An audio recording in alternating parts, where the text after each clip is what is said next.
Hey guys, it's Krista, and today I'm going to tell you how to register for classes at Binghamton University and to work the housing portal.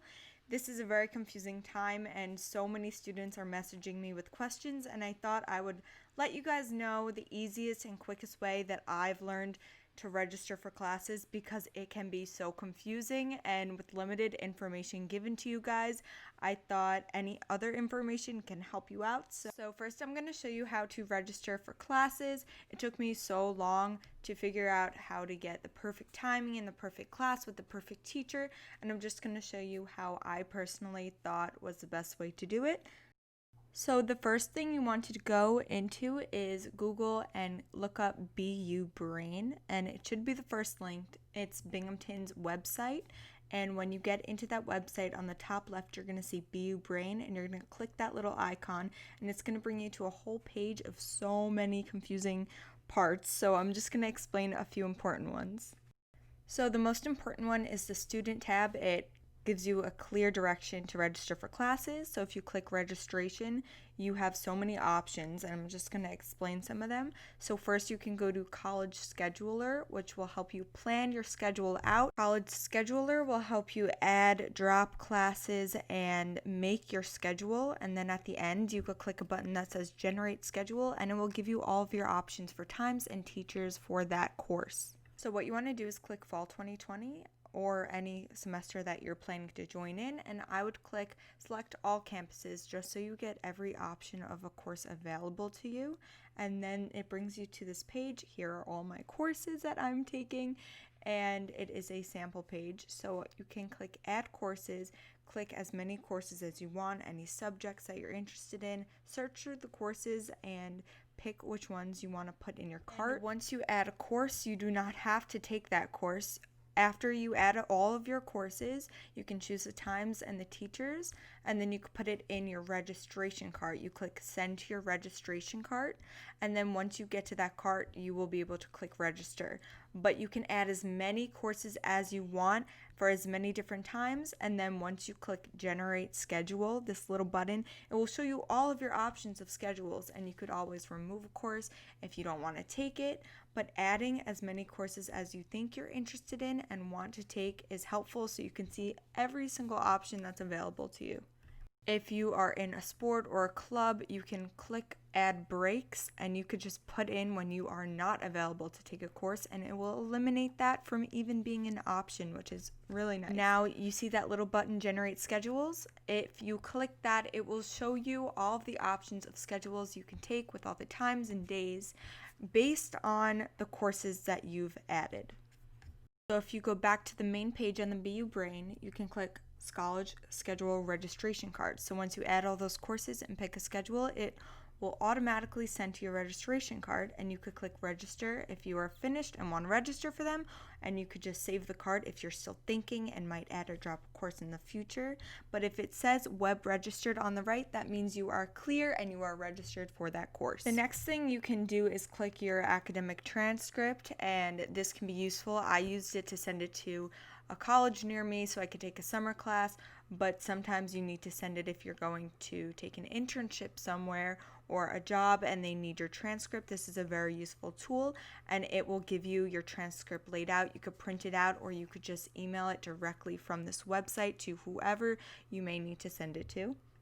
Keep in mind, I am a sophomore at Binghamton, so I'm already registered for my classes, so my screen will definitely be a little different from yours, and that's totally normal, so don't freak out if my page doesn't give you the information when I click something. Your page will. It's just that I'm already set and in my courses already, so it doesn't show me as much. Now, this is one of the most important parts. It's looking up classes, because you want to look up a class that's right for you. So click the semester you are interested in, and it will give you all these different subjects. Each subject has hundreds of courses under them that you can take. So you can click a subject and click selection search and look through all the courses you're interested in. Or if you need to fill a specific course, like a composition credit or a J credit or any type of credit, depending on your program or major, trust me, you will know if you have to.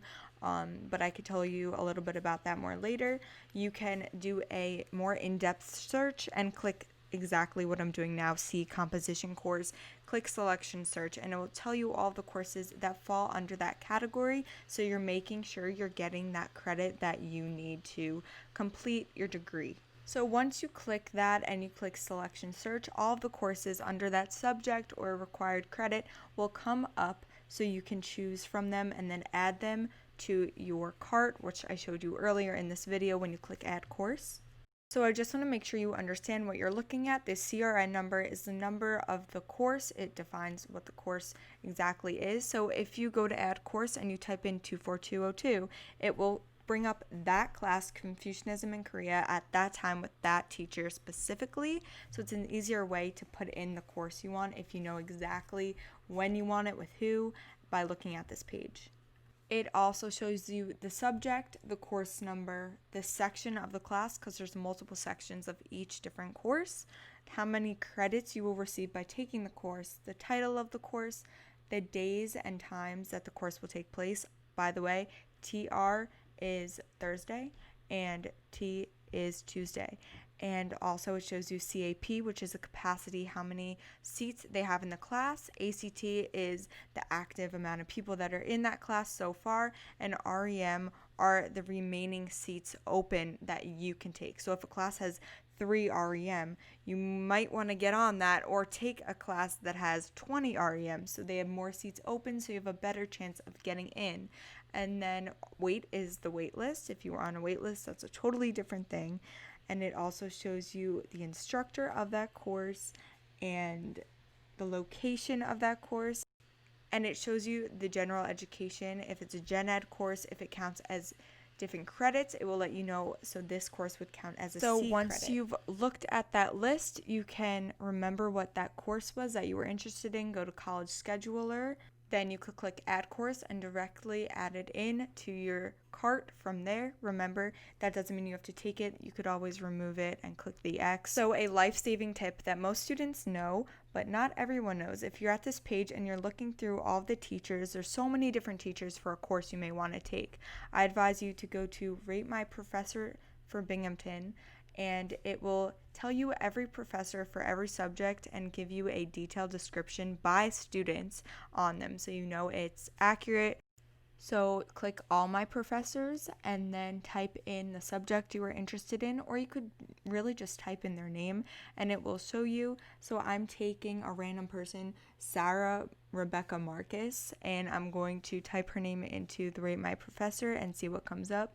Okay, so there's a red face, so that probably means it's not the best option of teachers to take, and all the students give really good information and detailed information. So now let's look at another one for the same course.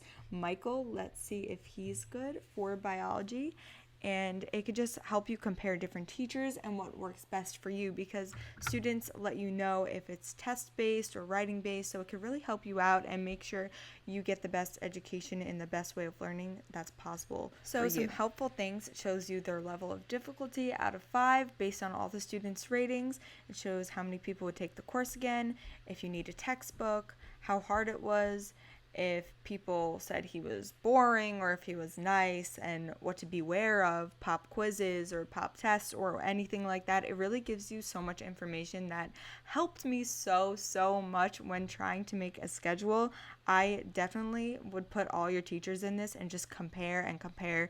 It could take really long, but it is so worth it when you're in that class and you have a teacher that you actually enjoy learning from. Now, if you go back to the College Scheduler and you put in all the courses you would like to add, you could You could click the options button and it will show you all of the times that you're interested in to take the class. It won't look exactly like this. It will show you all the options of times for that one course, and you could click a check or leave it blank next to it, and all the checks will be your options that you are interested in because those times work for you, and you could leave the ones that don't have good times for you not checked, and then it will, when you click generate schedule, it will only put in options that you were interested in with the times that you've checked. Some programs that you take have credits that you need or courses you need to take that are required. So my cousin is in pre-vet, so I'm just going to show you that as an example because he helped explain this to me. So if you look up Binghamton University and your program, it shows you all of the classes that you should be taking on that track for that program or that degree or that major that you were interested in.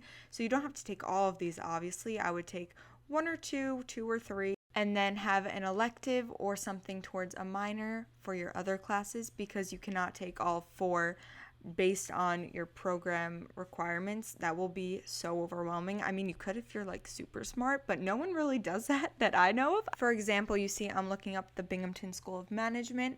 And I'm going to take 2 of the required classes out of 4 that you need to apply. So you need stats, calc, micro, and macro to apply to the business school. Right now I'm taking macro and stats, and I'm taking a language class and an English class as my elective, so it's not fully business because that will be very difficult to take a macro, micro, stats, and calc in one semester.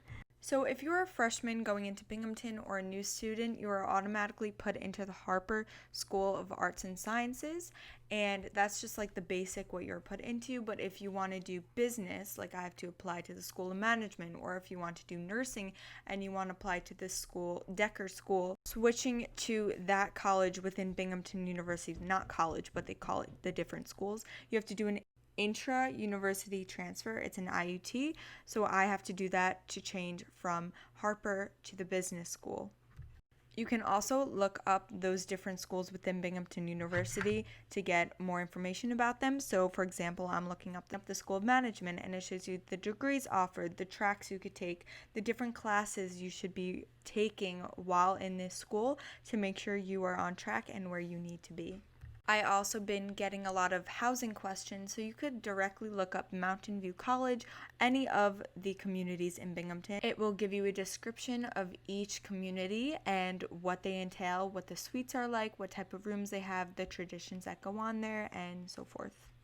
I'm so sorry this video is so long, but lastly, an important tool is the housing portal. The housing portal is how you find your roommates, how you directly put yourself in a room that you want to live in for that semester, and it gives you all of that information on how to get started with your moving in process and your housing process, and it will directly show you who your roommates are and who is in that room. If you just play around with the website, you will figure all of that out. So yeah, thank you for watching. I hope that wasn't super confusing. It was kind of confusing to explain, but once you get on and just play around with the website, I promise you it will be so much easier. And I hope this helped out anyone in any way, because I just want to be there to make the process easier for you guys. I know it's a very hard time and you're probably very confused, and honestly everyone's confused and overwhelmed and no one is sure what's going on, but just try to stay positive and spread kindness to everyone and just put out positive vibes, and everything is going to be okay. So don't stress too much. You are definitely not alone. Everyone is feeling the same way and in the same boat and just as confused or nervous as you are, and there is no need to be. So I hope you guys have a great day and this video helped out at all, and I will see you guys in my next video. Yeah, see my peanut butter jelly snack, pull it ride, glossy painting. That's my sunshine when it's raining. That's my boo, yeah. Yeah, when I'm all alone, she pulled through.